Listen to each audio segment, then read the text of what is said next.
there to Chomsky because of his ability to look at the big picture and extract from smaller pieces of information what we really need to know and what we really need to discuss as a society. Johnathan is an author, a very courageous journalist, and someone who doesn't shy from the truth, but does so in a very measured and meticulous way, which is why he has the reputation he has. Johnathan, can I invite you to speak? But before you do, may I ask you to double check that everybody can hear you, because I'm not sure about Sure. Can you hear me all of you? Yeah? Okay, great. Well, thank you very much, Deepa. That's very kind. And thank you so much to Stefania for writing a book an important work on giving us a chronology of what happened to WikiLeaks and Julian Assange. I thoroughly recommend it.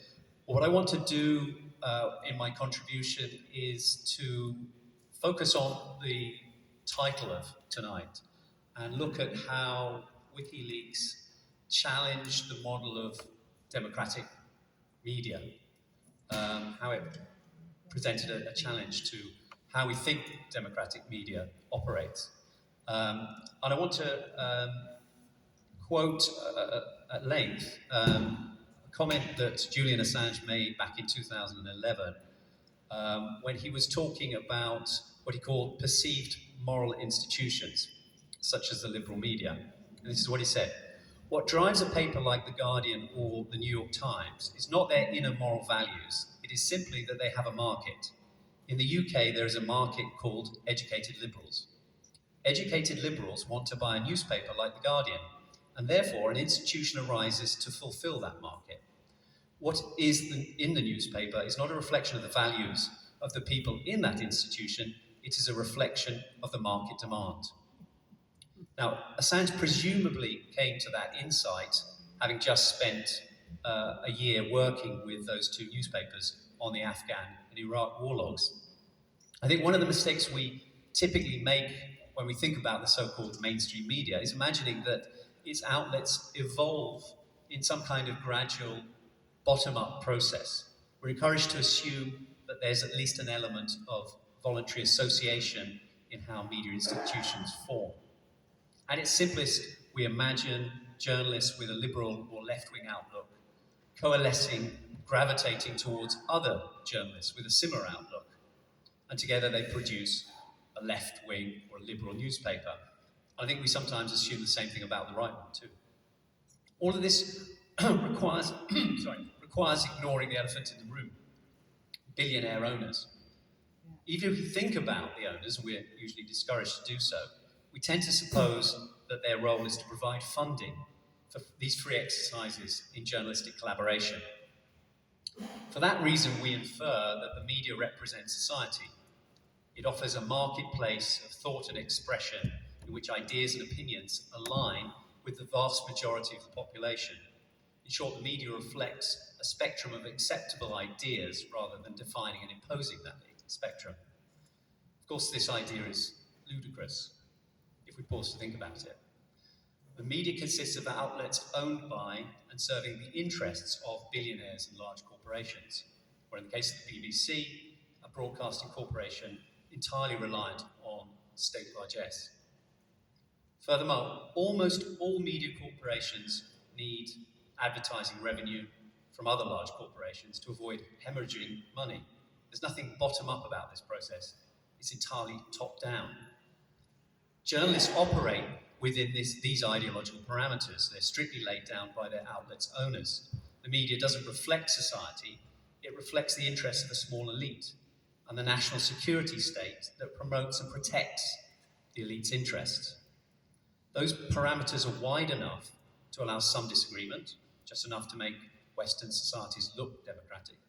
But the parameters are narrow enough to restrict reporting, analysis, and commentary so that dangerous ideas, dangerous to corporate state power, almost never get a look in. Put bluntly, media pluralism is the spectrum of allowable thought among the power elite. If this doesn't seem obvious, it might help to think of media outlets like any other large corporation. Let's take an example, a supermarket chain. Supermarkets are large warehouse-like venues stocking a wide range of goods, arranged similar to the other ones, but usually there's a slight variation in pricing and branding.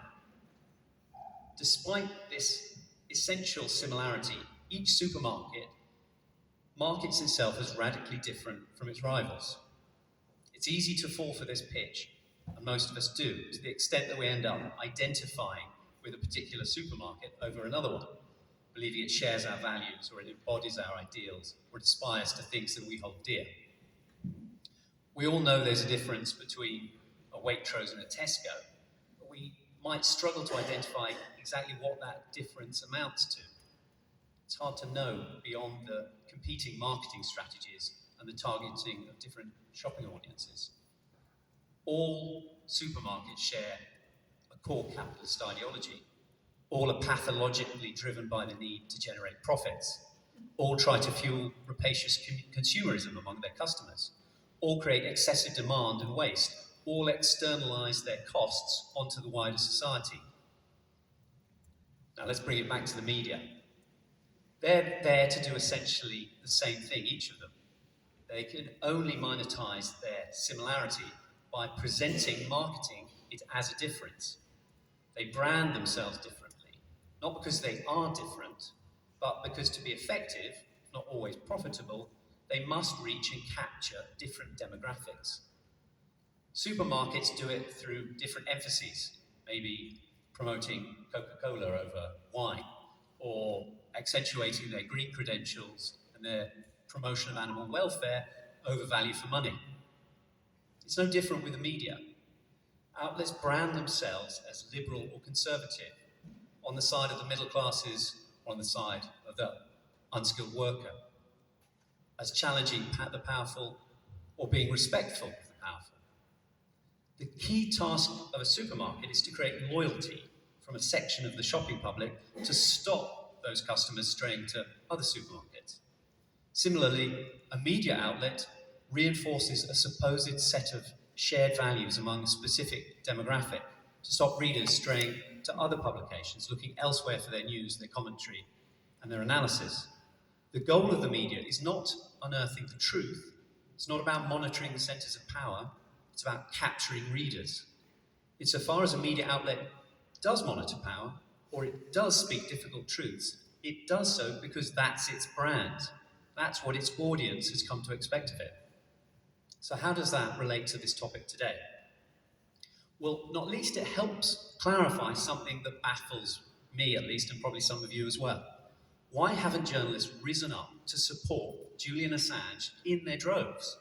Especially once Sweden dropped the longest preliminary investigation in its history, and it became clear that Assange's persecution was, as he always warned, paving the way to his extradition to the US for exposing its war crimes. The truth is that were The Guardian and the New York Times to have clamoured for his freedom, had they investigated the glaring holes in the Swedish case, as Nils Melzer has done, the UN Special Rapporteur on Torture, were they screaming about the dangers of allowing the US to redefine journalism's core task, not as treason, or if they had been screaming about how the Espionage Act was being used to redefine journalism as treason, had they used their substantial muscle and resources to pursue a freedom of information request as Stefania has done on her own dime, were they pointing out the endless legal abuses taking place in Assange's treatment in the UK? Had they reported rather than ignored the facts that came to light in the extradition hearings in London? In short, had they kept Julian Assange's persecution in the spotlight, he'd be free by now. Yes. The efforts by the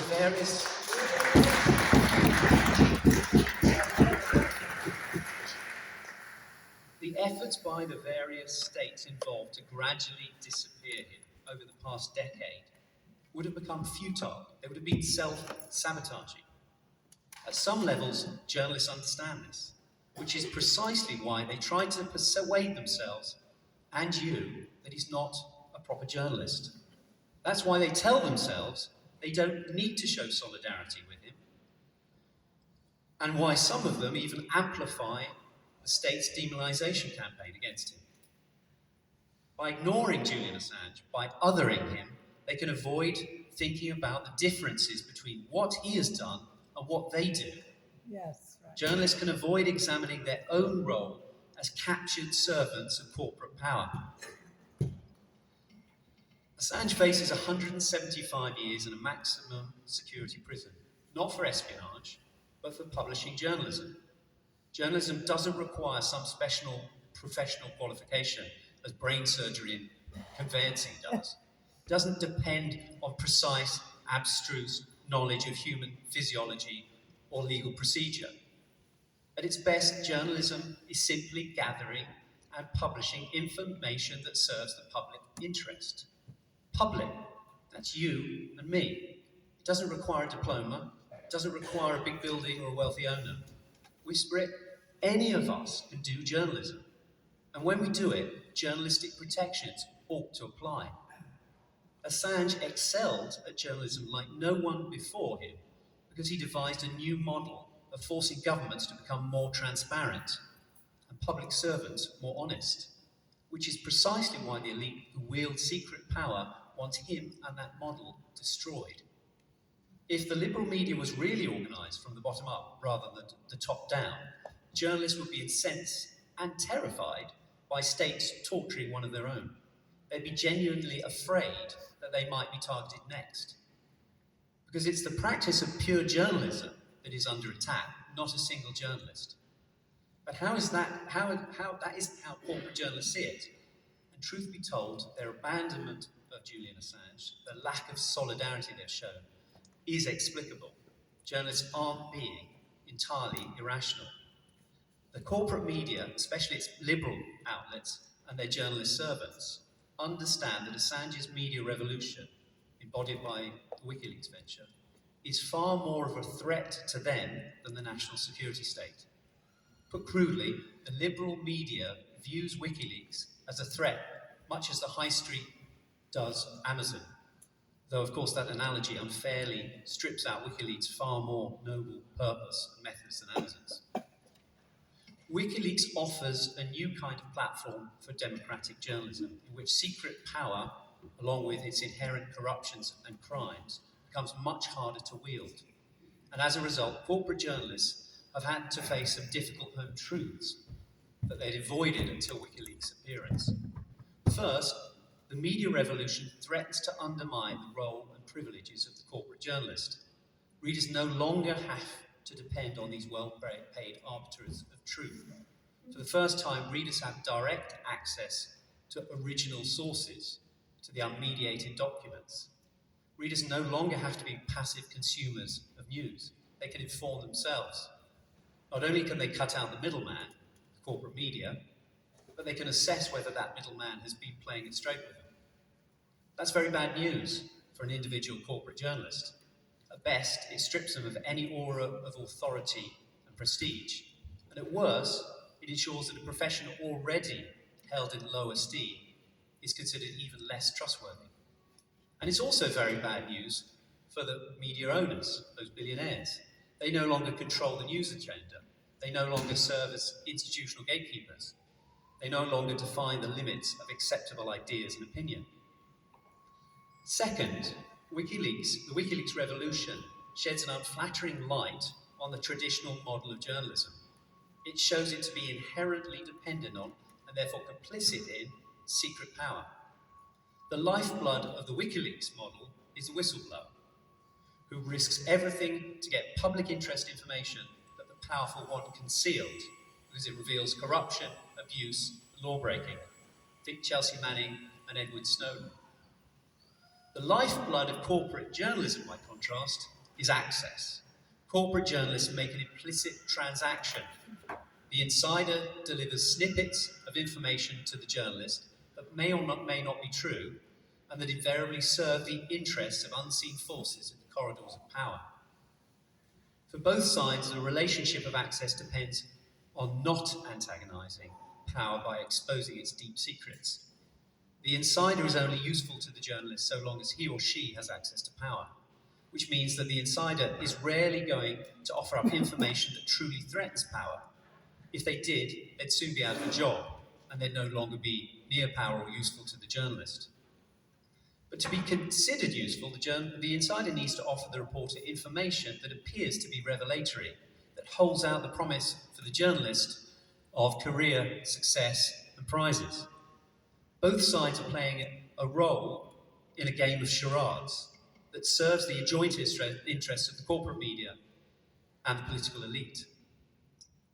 At best, Access offers insights for journalists into the power plays between the rival elite groups with conflicting agendas, between the more liberal elements of the establishment and the more hawkish elements. The public interest is invariably served only in the most marginal sense. We get a partial idea of the divisions within an administration or a bureaucracy, but very rarely the full extent of what's going on. For a brief period, the liberal components of the corporate media swapped out their historic Access to join WikiLeaks in its transparency revolution. But they quickly understood that the dangers of the path they were embarking on, as the quote we began with from Assange makes clear, it would be a huge mistake to assume that the corporate media feels threatened by WikiLeaks simply because the organisation's made a much better fist of holding power to account than the corporate media. This isn't about envy, it's about fear. Journalists ultimately serve the interests of media owners and advertisers. These corporations are the concealed power running our society. The pillars upholding this system of elite power, those disguising and protecting it, are the media and the security services, the mind and the muscle. The media corporations are there to protect corporate power using psychological and emotional manipulation, just as the security services are there to protect it using invasive surveillance and physical coercion. WikiLeaks disrupts this cosy relationship from both ends. It threatens to end the role of the corporate media in mediating official information, instead offering the public direct access to official secrets. And in so doing, it dares to expose the tradecraft of the security services as they go about their law-breaking and abuses, and thereby imposes unwelcome scrutiny and restraint on them. In threatening to bring democratic accountability to the media and the security services, and exposing their long-standing collusion, WikiLeaks opens a window on how sham our democracies truly are. The shared desire of the security services and the corporate media is to disappear Assange in the hope that his revolutionary model of journalism is abandoned and forgotten for good. It won't be. The technology is not going away, and we must keep reminding the world that what Assange accomplished and the terrible price that he's paying for his achievement. Thank you very much.